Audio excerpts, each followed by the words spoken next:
محترم ناظرین کرام، بزرگان دین اور میری عزیز ماؤں اور بہنوں بھائیوں، السلام علیکم ورحمۃ اللہ وبرکاتہ۔ ناظرین، میری بہن نے سوال پوچھا ہے کہ کیا 786 لکھ سکتے ہیں کہ بھئی اس کے لکھنے کی کیا شریعت میں اجازت ہے؟ اچھا دیکھیں، اس میں تو جو اسلامی پوائنٹ آف ویو نا وہ میں بیان کر دیتا ہوں۔ وہ یہ ہے کہ حضور اکرم صلی اللہ علیہ وسلم نے جتنے بھی خطوط لکھے اس میں آپ نے اللہ کے نام سے، یعنی اس کے ابتدا کس سے ہوئی؟ اللہ کے نام سے، بسم اللہ کے نام سے شروع کیے۔ اور اسی طرح سے جو قرآن میں نے ابھی پچھلے ویک آپ حضرات کو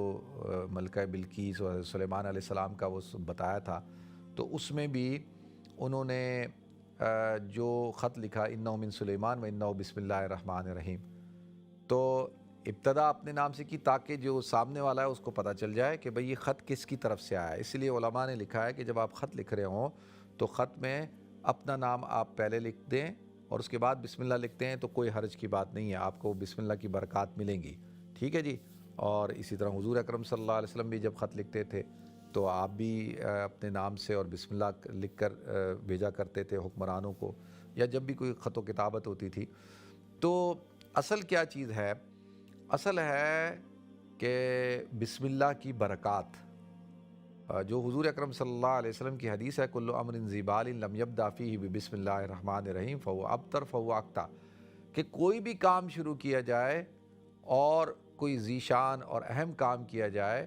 اور اس کی ابتدا اگر بسم اللہ سے نہ کی جائے تو حضور نے فرمایا کہ فہو ابتر فہو اقطع، وہ نامکمل ہے، بے برکتہ ہے، اس کے اندر کسی قسم کی کوئی برکت نہیں۔ تو حضور نے بڑی اس کے اوپر وعید بیان کی ہے۔ تو اب ایک سوال یہ ہوتا ہے کہ انسان کیوں بسم اللہ پڑھنے کا حکم کیوں دیا گیا، بسم اللہ لکھنے کا حکم کیوں دیا گیا؟ اب یہ سوال اٹھتا ہے نا کہ بھائی کیوں دیا گیا؟ وہ اس لیے تاکہ جس کو خط بھیجا جا رہا ہے یا جہاں لکھا جا رہا ہے کوئی پڑھ رہا ہے تو اس کو پتہ ہو کہ یہ شخص جو ہے وہ مسلمان ہے، اور وہ اس کے اندر جو بھی بات لکھ رہا ہے وہ سچ ہوگی، جھوٹ نہیں ہوگی، جو واقعہ، جو خبر، جو کچھ بھی ہے، کیونکہ جب آپ اللہ کا نام لے کر شروع کر رہے ہیں تو آپ اندر جھوٹ تو نہیں لکھیں گے نا۔ اب جب کوئی فیصلہ کر رہے ہو بسم اللہ لکھ کر کر رہے ہو تو سوچو کہ بھائی یہ کوئی میں ایسا تو نہیں کر رہا کہ غلط بات ہے، غلط جھوٹ ہے، یہ ہے، بہتان ہے، یا رشوت لے کے یا آپ نے معاملہ کیا ہے، اوپر بسم اللہ لکھ رہے ہیں، تو کم سے کم شرم حیا ہونی چاہیے۔ تو اب اس لیے کہ اللہ کے نام کی برکات، اللہ کے نام کی برکات حاصل ہو جائے اور سامنے والے کو پتہ ہو کہ بھئی یہ جو خط آیا ہے یہ کس کی طرف سے آیا ہے، پیغام کس کی طرف سے آیا ہے، تو اس لیے کہا جاتا ہے کہ کام شروع کرنے سے پہلے، لکھنے سے پہلے بسم اللہ، ٹھیک ہے جی۔ تو اب بسم اللہ، اب آج کل کے حالات کے اندر آپ کو پتہ ہے کہ جی میں اگر بسم اللہ لکھ کر بھیجوں گا تو یہاں پہ تو کیا ہوگا، یہاں پہ اس کی بے ادبی ہوگی، ہر آدمی تو مسلمان نہیں ہے تو وہ اس کو ڈس رسپیکٹ کرے گا، اللہ کا نام لکھا ہوا ہے، کیا کریں؟ تو ایک آدمی اگر بسم اللہ نہیں لکھتا اور بسم اللہ منہ سے پڑھ لیتا ہے مسلمان تو اس کو وہ برکات مل جائیں گی۔ جیسے کام کرنے سے پہلے کوئی لکھتا تو نہیں ہے نا، اب پانی پینے سے پہلے بسم اللہ پڑھ، کھانا کھانے سے پہلے بسم اللہ، سواری شروع کرنے سے پہلے بسم اللہ، کوئی کام تو لکھ تو نہیں رہے ہوتے کہ نہیں پہلے میں لکھ لیتا ہوں پھر کرتا ہوں، نہیں، جب آپ زبان سے پڑھتے ہیں تو وہ برکات مل جاتی ہے۔ اسی طرح سے لکھتے وقت بھی اگر کسی شخص نے بسم اللہ کہہ دی اور اس کی نیت یہ ہے کہ بھائی کہ کوئی اس کو ڈس رسپیکٹ نہ کرے، میں نہیں لکھتا، تو اس کو شریعت اجازت دیتی ہے، ٹھیک ہے جی۔ ایک بات، لیکن لکھنا سنت ہے، جس کے پاس ہو تو اس کو پھر سنبھالنا چاہیے،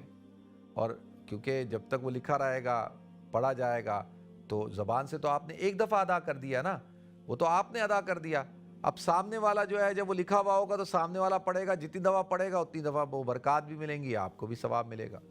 تو اس لیے کہتے ہیں لکھ تو لکھا ہوا رہتا ہے، بولا ہوا تو قائم تو رہتا ہے، لیکن وہ پھر دہرایا نہیں جاتا، لکھا ہوا پڑھا جاتا ہے، بار بار پڑھا جاتا ہے۔ اس لیے اللہ تعالیٰ نے ہمیں جو قرآن پاک دیا وہ لکھا ہوا دیا، وہ اتارا حضور اکرم صلی اللہ علیہ وسلم پر، اور حضور اکرم صلی اللہ علیہ وسلم نے پھر اس کو لکھوایا تاکہ بار بار پڑھا جائے۔ قرآن کا مطلب بھی کیا ہوتا ہے؟ قرات کی جائے جس کی بار بار قرات کی جائے، اس کا مطلب بھی، قرآن کا مطلب بھی یہی ہے۔ تو لہذا اب وہ حضرات کہتے ہیں کہ اگر کسی نے 786 لکھ دیا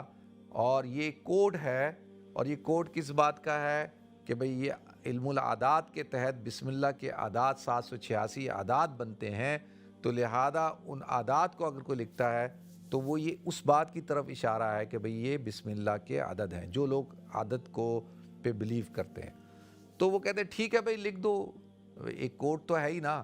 ایک علامت تو ہے ہی کہ کس بات کی علامت ہے، لیکن اس کے لیے اس کو پڑھنا بھی ضروری ہے۔ ٹھیک ہے جی، اللہ تعالیٰ ہم سب کو عمل کرنے کی توفیق عطا۔ اب علم العادات تو پورا ایک علم ہے نا، عادات کو نکالنا، آپ کے نام کے عادات، یہ اب ان کے اوپر جو ہے وہ تو اس طور پر جو ہے وہ کوئی لکھتا ہے تو ٹھیک ہے، یہ حرام حلال کی بحث نہیں ہے۔ ٹھیک ہے جی، کسی نے لکھ دیا تو کہیں 786 لکھا ہے تو یہ حرام ہے، تو ایسا بھی نہیں ہے۔ اور کوئی کہے کہ نہیں وہ بالکل وہی برکات ملتی ہیں جو برکات بسم اللہ لکھنے سے ملتی ہیں، تو وہ ایسا بھی نہیں ہے۔ ٹھیک ہے جی، تو اصل چیز کیا ہے، وہ بسم اللہ الرحمن الرحیم کا لکھنا ہے، یا بسمہ تعالیٰ کا لکھنا ہے، یا بسم اللہ کا پڑھنا ہے، اور اس لیے وہ اصل برکات آپ کو ملیں گی۔ ٹھیک ہے جی، تو علم العادات تو پورا ایک علم ہے، اور کوٹس کا، اور آج کل تو بڑے اس کا بڑا رواج ہے، اور بہت زیادہ جو ہے اور چیزوں پہ بھی بہت استعمال ہوتا ہے یہ۔ تو اللہ تعالیٰ ہم سب کو سمجھنے کی توفیق عطا فرمائے۔ وآخر دعوانا الحمدللہ رب العالمین۔